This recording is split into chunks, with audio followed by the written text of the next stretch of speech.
Hi everyone, my name is Scotty and I'm your resident book blogger.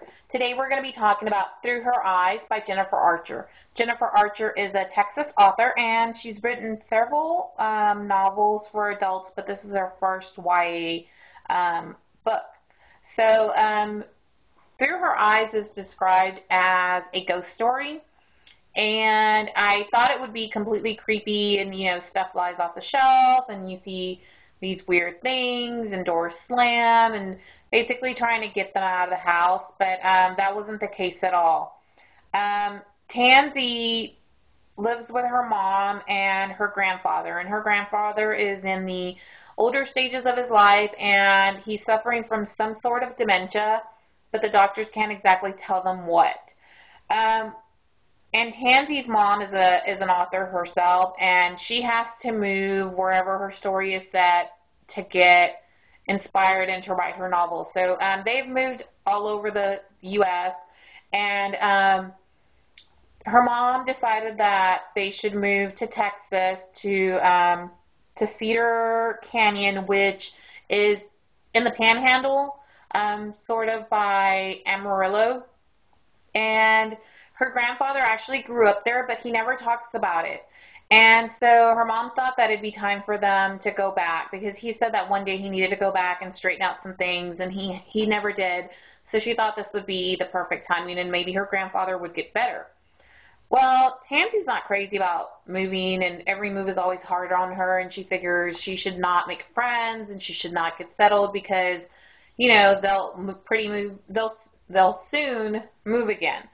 And this has been a hard move for her because in the previous city she did make a friend, and she finds out that that friend actually, her friend backstabbed her.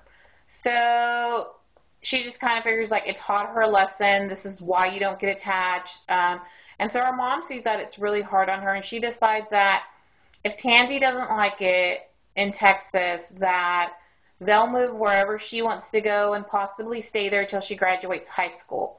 So Tansy figures it's like prison. She'll do her time and she'll get out. There's not much in Cedartown. There's one cafe, and Tansy is vegetarian, and it's called the Lone Star Cafe, and everything has meat in it, even the pasta. So she doesn't fit in, and the kids tease her at school, and the one person she does kind of have a crush on, he's a jock, and she would never date a jock just because she's very anti typical small town. Ooh, the football guy's cute. Yeah, that's not her. So the spirit actually is of Henry, and everybody in Cedar Canyon talks about him. He died when her grandfather was young, and rumor is it that he jumped off of a bridge. He was really disturbed, and so he haunts the house that they live in because that's where he lived when he died. So, Tangi's mom is like, oh, that's awesome. I want to meet him because, it'd be great for my book. But he actually reaches out to Tansy, and I don't know if reaches out is the correct thing, but Tansy starts having these visions of what Henry was like when he was younger, and she's seeing all of this through his girlfriend's eyes, which her name's Isabel, and Isabel is actually friends, or was friends with her grandfather, so she sees what her grandfather was like at a young age. And so she kind of gets wrapped up in this mystery, and she decides that, Henry's better company for her because he understands what it's like to not have the town like you or to feel as the outcast, and nobody at school is going to understand her. So she has a very negative view of what life is like in that town, and really she doesn't give anyone a chance. But she starts to blur real life with Henry's past. And she doesn't know where to separate herself from Isabel. She starts to get confused, and she starts having feelings for Henry, and she kind of feels like she's better off in Henry's past than in the real world. I think the only thing that ties her down is that her grandfather is there and her mother is there, and what would it be like for them to lose her? But she's really just drawn into these visions, and she starts to lose who she is, and she starts um, just not sleeping and not eating, and she starts just she looks like a walking zombie. So it's more of an emotional book than it is a scary book.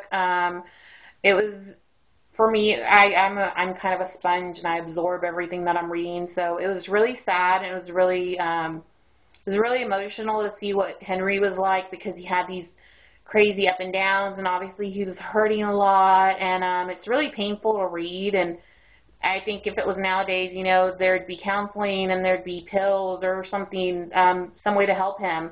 But none of that existed back, I don't know, 50 years ago, 60 years ago.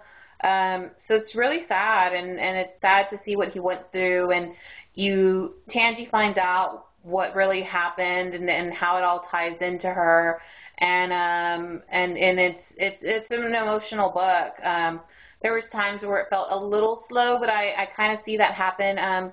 When I read general fiction, obviously it goes a lot slower than YA. YA, you kind of get to the point. Obviously, there's a lot of description, but with fiction books, it just takes a lot. It's a lot slower.